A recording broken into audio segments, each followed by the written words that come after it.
কুরুক্ষেত্রের যুদ্ধের পর হস্তিনাপুরে পাণ্ডবরা রাজত্ব করতে থাকে। বিভিন্ন ধর্মগ্রন্থ ও পুরাণ মতে এই সময় দাপর যুগ তার অন্তিম পর্যায়ে চলে আসে এবং কলিযুগের সূচনা এগিয়ে আসতে থাকে। এই দুই যুগের সন্ধিক্ষণে পঞ্চপাণ্ডবকে উদ্দেশ্য করে ভগবান শ্রীকৃষ্ণ 5টি ভবিষ্যৎবাণী করেছিলেন কলিযুগ সম্পর্কে। আর এই ঘটনার বর্ণনা আমরা পাই উদ্ভব গীতা গ্রন্থে। আজ এই ঘোর কলিযুগে এসে সেই 5টি ভবিষ্যৎবাণী মিলে যাচ্ছে অক্ষরে অক্ষরে। জয় গুরু। আত্মজ্ঞান সন্ধান চ্যানেলে আপনাদের সবাইকে স্বাগত জানাই। নমস্কার। আপনাদের জন্য আজ তুলে ধরব পঞ্চপাণ্ডব ও ভগবান শ্রীকৃষ্ণের মধ্যেকার সেই ঘটনাটি, যার মাধ্যমে কলিযুগের 5টি ভবিষ্যৎবাণী সম্পর্কে আমরা জানতে পারব। সময়টা দাপর যুগের শেষ ভাগের, যখন কুরুক্ষেত্রের যুদ্ধ শেষ হয়েছে এবং অতিক্রান্ত হয়েছে বহু বছর। হস্তিনাপুরে পঞ্চপাণ্ডব মিলে রাজত্বও করেছেন বহুকাল, আর অন্যদিকে দরজায় কড়া নাড়ছে ভয়ঙ্কর কলিযুগ। এমনই এক সময় পঞ্চপাণ্ডব একদিন ভগবান শ্রীকৃষ্ণকে প্রশ্ন করেছিলেন, হে মাধব, আমরা শুনতে পেয়েছি কলিযুগ আগত প্রায়, কিন্তু কলিযুগের বৈশিষ্ট্য সম্পর্কে আমরা খুব ভালোভাবে অবগত নই। আপনি দয়া করে আমাদেরকে কলিযুগ সম্পর্কে ধারণা প্রদান করুন। পাণ্ডবদের অনুরোধ সত্ত্বেও ভগবান শ্রীকৃষ্ণ সরাসরি তাদের প্রশ্নের উত্তর প্রদান করলেন না, বরং তিনি বললেন, হে পাণ্ডুপুত্রগণ, এখন আমি এখান থেকে 5 দিকে 5টি তীর নিক্ষেপ করব। আপনাদের কাজ হবে সেই 5টি তীর কুড়িয়ে নিয়ে আবার আমার কাছে ফিরিয়ে আনা। তবে তীর কুড়িয়ে আনার সময় আপনার চারপাশে কি ঘটছে তা অবলোকন করতে ভুলবেন না। এই 5টি তীর ফিরিয়ে আনার পর আমি আপনাদের প্রশ্নের উত্তর দেব। পাণ্ডবগণ সানন্দে শ্রীকৃষ্ণের কথায় রাজি হলেন এবং শ্রীকৃষ্ণ তার ধনুক দিয়ে 5 দিকে 5টি তীর নিক্ষেপ করলেন। আর এর সাথে সাথে পাণ্ডবগণও বেরিয়ে পড়লেন তীরগুলোকে কুড়িয়ে ফিরিয়ে আনার জন্য। অল্প কিছুক্ষণের মধ্যেই পঞ্চপাণ্ডবের প্রত্যেকে একটি করে তীর হাতে নিয়ে ফিরে এলেন শ্রীকৃষ্ণের দরবারে। উৎসুক পাণ্ডবদের প্রশ্নের উত্তর দিতে ভগবান শ্রীকৃষ্ণ এবার জ্যেষ্ঠ পাণ্ডব যুধিষ্ঠিরকে প্রশ্ন করলেন, বলুন ভ্রাতা যুধিষ্ঠির, আমার নিক্ষেপিত তীরখানি কুড়িয়ে আনতে গিয়ে আপনি কি দেখতে পেলেন? যুধিষ্ঠির উত্তর দিলেন, হে গোবিন্দ, আমি তীর খুঁজতে গিয়ে এক অতিশয় সুন্দর হাতিকে দর্শন করেছি। হাতিটি জলাশয়ে দাঁড়িয়ে জলকেলি করছিল, কিন্তু আশ্চর্যের ব্যাপার হচ্ছে হাতিটির শুঁড় ছিল 2টো। এই ঘটনার সাথে কলিযুগের কি সম্পর্ক? মৃদু হেসে ভগবান শ্রীকৃষ্ণ জবাব দিলেন, হে ধর্মরাজ যুধিষ্ঠির, আপনি যে 2 শুঁড় বিশিষ্ট হাতিটিকে দর্শন করেছেন তা কলিযুগের মানুষের দ্বিচারিতার প্রতীক। কলিযুগের বেশিরভাগ মানুষ হবে মিথ্যেবাদী ও স্বার্থপর। তারা মুখে এক কথা বললেও কর্মক্ষেত্রে সম্পূর্ণ ভিন্ন থাকবে, অর্থাৎ কথা, প্রতিশ্রুতি এবং কাজের মধ্যে কোনো মিল তাদের থাকবে না। শ্রীকৃষ্ণের কথা শেষ হওয়ার পরেই মধ্যম পাণ্ডব ভীম বললেন, হে দেবকীনন্দন, আমি যখন আপনার নিক্ষেপিত তীরটি ফিরিয়ে আনার জন্য জঙ্গলে প্রবেশ করেছি, তখন আমি এক অতি মনোরম গাভী ও তার বাছুরকে দর্শন করেছি। আমি দেখেছি বাছুরটি পরম তৃপ্তি সহকারে গাভীটির স্তন থেকে মাতৃ দুগ্ধ পান করছে, আর গাভীটিও পরম মমতায় তার বাছুরটির শরীর লেহন অর্থাৎ চেটে দিচ্ছে। কিন্তু দুঃখের বিষয়, মা গাভীটি এত তীব্রভাবে বাছুরটির শরীর লেহন করছে যে তাতে বাছুরটির শরীরের চামড়া ছুলে যাচ্ছে এবং সেখান থেকে রক্তক্ষরণ হচ্ছে। এখন আপনিই বলুন কেশব, গোমাতা ও বাছুরের এই কাহিনীর সাথে কলিযুগের কি সম্পর্ক?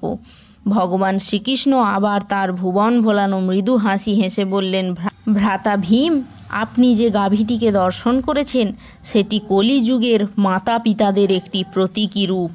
এই যুগের পিতা মাতা তাদের সন্তানদের প্রতি অন্ধভাবে আসক্ত হয়ে পড়বে এবং তাদের এই অন্ধ স্নেহ ও তাদের অতিরিক্ত ভালোবাসাই তাদের সন্তানদের ক্ষতির কারণ হয়ে উঠবে। এর ফলে সন্তানরা হয়ে উঠবে বিচার বুদ্ধিহীন ও পরনির্ভরশীল এবং এক সময় তারা অসৎ পথে গমন করতেও পিছুপা হবে না। মোট কথা, পিতা মাতার এই অন্ধ স্নেহই আগামীতে সন্তানের স্বাভাবিক ও সুস্থ জীবনযাপনে বড় বাধা হয়ে দাঁড়াবে। অন্যদিকে মা গাভীটি যেভাবে তার বাছুরটির ওপর অতি স্নেহে আসক্ত, তেমনি কলিযুগের পিতামাতাদেরও তাদের সন্তানদের প্রতি আসক্তি এতটাই বেড়ে যাবে যে পিতামাতা তাদের জীবনের অন্য সব সম্পর্কের প্রতি অন্ধ হয়ে যাবেন। ভীমের প্রশ্নের উত্তর দেওয়ার পর ভগবান শ্রীকৃষ্ণ এবার জিজ্ঞাসু দৃষ্টিতে তাকালেন অর্জুনের দিকে। অর্জুন বললেন, হে মাধব, আপনার নিক্ষেপিত তীর কুড়িয়ে আনতে গিয়ে আমিও এক অদ্ভুত ঘটনার সাক্ষী হয়েছি।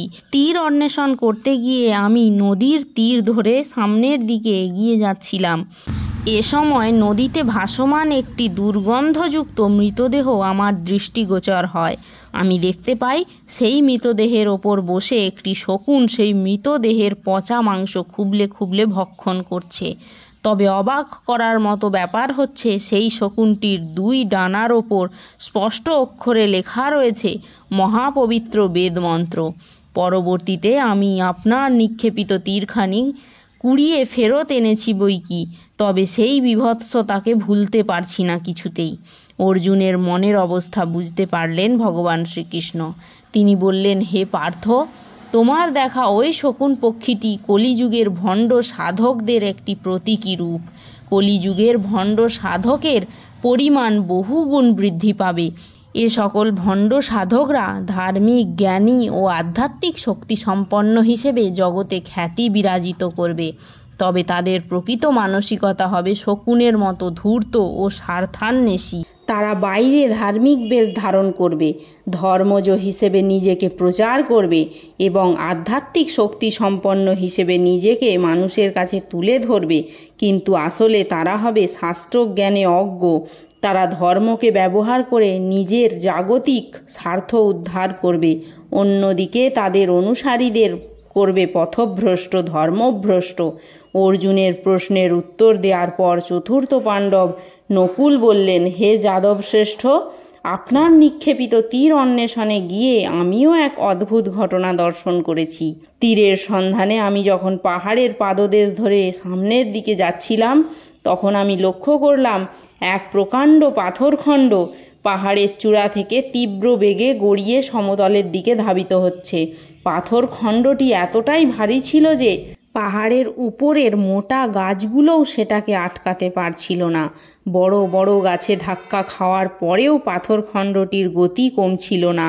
সব কিছুকে লণ্ডভণ্ড করে পাথরটি প্রচণ্ড গতিতে পাহাড়ের পাদদেশের দিকে এগিয়ে আসছিল, কিন্তু অবশেষে সামান্য একটি লতাগুল্ম জাতীয় উদ্ভিদের গায়ে এসে পাথরটি এমনভাবে আটকে গেল যে সেটির গতি সেখানেই নিঃশেষ হয়ে যায়। হে যদুকুল শিরোমণি, আমার দেখা পাথরের এই ঘটনাটির কলিযুগের সাথে কিভাবে সম্পর্কযুক্ত তা আমাকে দয়া করে অবগত করুন। উত্তরে ভগবান শ্রীকৃষ্ণ নকুলকে বললেন, হে নকুল, তোমার দেখা ওই পাথর কলিযুগের মানুষের পাপের প্রতীক। কলিযুগের মানুষের পাপের বোঝা ঠিক এই রকমই পাথরের মতো ভারী হবে এবং সেই পাপের কারণে সমস্ত বিশ্বজগৎ লণ্ডভণ্ড হয়ে যাবে। তুমি পাথরটিকে যে বড় বড় গাছগুলোর সাথে ধাক্কা খেতে দেখেছ, সেই গাছগুলো হচ্ছে নানা মত ও পথ। কলিযুগে নানা মত ও পথ বিস্তার লাভ করবে, তবে সেইগুলো মানুষের প্রকাণ্ড পাপের বোঝাকে প্রশমিত করতে পারবে না। তবে তুমি যে লতাগুল্ম জাতীয় উদ্ভিদে পাথরটিকে আটকে যেতে দেখেছ, সেটি হচ্ছে আমার শরণাগতি। কলিযুগে একমাত্র আমার শরণাপন্ন হলেই কেবল মানুষ তার পাপের বোঝা থেকে মুক্ত হতে পারবে। নকুলের প্রশ্নের উত্তর দিয়ে এবার ভগবান শ্রীকৃষ্ণ সহদেবকে প্রশ্ন করলেন, এবার তুমি বলো সহদেব, আমার নিক্ষেপিত তীর খুঁজতে গিয়ে তোমার কি অভিজ্ঞতা হলো? নকুল বললেন, হে ভগবান, আপনার ছোঁড়া তীর খুঁজতে খুঁজতে আমি এক গহীন জঙ্গলে প্রবেশ করেছিলাম। সেখানে আমি হঠাৎ তৃষ্ণার্ত বোধ করি এবং জলের উৎসের সন্ধান করতে থাকি। এক পর্যায়ে আমি দেখতে পেলাম জঙ্গলের গহীনে সারি সারি কুয়ো। আমি একটি কুয়ো থেকে নিজের তৃষ্ণা নিবারণ করলাম, কিন্তু পরক্ষণেই আমি খেয়াল করলাম সবগুলো কুয়ো থেকে জলের ধারা উপচে পড়ছে, কিন্তু একটি কুয়ো একেবারেই শুষ্ক। এবং জলহীন। হে ভগবান, আমার এই অভিজ্ঞতার সাথে কলিযুগের বৈশিষ্ট্যের কী সম্পর্ক রয়েছে তা আমাকে দয়া করে জ্ঞাত করান। শ্রী ভগবান বললেন, হে সহদেব, তোমার দেখা সেই কুয়োগুলো কলিযুগের মানুষের সামাজিক অবস্থান নির্দেশ করছে। কলিযুগের ধনী ও দরিদ্ররা পাশাপাশি অবস্থান করবে বৈকি, তবে তাদের মধ্যে পারস্পরিক কোনো সৌহার্দ্য থাকবে না। সমাজের কোনো দুর্বল বা দরিদ্র মানুষ কখনোই সবল বা ধনীদের কাছ থেকে কোনো প্রকার সাহায্য পাবে না। ঠিক যেমন জলপূর্ণ কুয়োগুলোর জল উপচে পড়লেও শুষ্ক কুয়োটি তাদের থেকে এক ফোঁটা জলও পায়নি, তদ্রূপ সমাজের বিত্তবানরা যতই অর্থের অপচয় করুক না কেন, অভাবী মানুষকে কখনোই সাহায্য করবে না, বরং সুযোগ পেলে তাদেরকে শোষণ করবে। এই ছিল কলিযুগ সম্পর্কে শ্রীকৃষ্ণের 5টি ভবিষ্যৎবাণী। যখন কলিযুগের সূচনাই হয়নি, দাপর যুগে স্বয়ং ভগবান শ্রীকৃষ্ণ নিজ মুখে এই ভবিষ্যৎবাণীগুলো করে গিয়েছিলেন। আজকের দুনিয়ায় এর সত্যতা কতটুকু তা বিচারের ভার রইল আপনাদের কাছে। তবে এইগুলি ছাড়াও কুরুক্ষেত্রের যুদ্ধক্ষেত্রে যখন অর্জুনকে ভগবান শ্রীকৃষ্ণ গীতার জ্ঞান প্রদান করেছিলেন, তখনও কলিযুগ সম্পর্কে অনেক ভবিষ্যৎবাণী ভগবান করে গিয়েছিলেন। শ্রী শ্রী গীতার শেষাংশে আমরা সেইগুলির বর্ণনা পেয়ে থাকি, যেগুলি আজ অক্ষরে অক্ষরে সত্য হয়ে যাচ্ছে। ধর্ম, সততা, পরিচ্ছন্নতা, স্মৃতিশক্তি, সহ্যশক্তি, ক্ষমাশীলতা, আয়ু এবং শারীরিক ক্ষমতা সবই এই কলিযুগে সময়ের সঙ্গে সঙ্গে হ্রাস পাবে। কলিযুগে মানুষের একমাত্র ক্ষমতা হিসেবে বিবেচিত হবে অর্থ। আইন ও সুবিচার পাওয়ার সম্ভাবনা নির্ভর করবে আর্থিক ক্ষমতার ওপর। এ যুগের নারী পুরুষের মধ্যে সম্পর্ক স্থাপনের উদ্দেশ্যও হবে অর্থ, যৌনতা, লোভ, লালসা। নারীত্ব ও পুরুষত্ব বলতে একমাত্র যৌন ক্ষমতাকেই বোঝানো হবে। শুধুমাত্র একটি সাদা সুতো গলায় ঝোলালেই তিনি ব্রাহ্মণ হিসেবে পরিচিতি পাবেন। মানুষের মধ্যে ধর্মকে ধারণ করার প্রবণতা চরমভাবে হ্রাস পাবে। পরিবর্তে বাড়বে ধর্মের প্রতি বাহ্যিক আড়ম্বর। উপার্জনের পরিমাণ অনুসারে মানুষের শিক্ষা, দীক্ষা, সম্মান বিবেচিত হবে। অসৎভাবে ছলচাতুরি করে হলেও যে ব্যক্তি বেশি টাকা রোজগার করতে পারবে সেই সমাজের উচ্চ পদে অধিষ্ঠিত হবে। কলিযুগে শঠতাকে কোনো দোষ হিসেবে দেখা হবে না।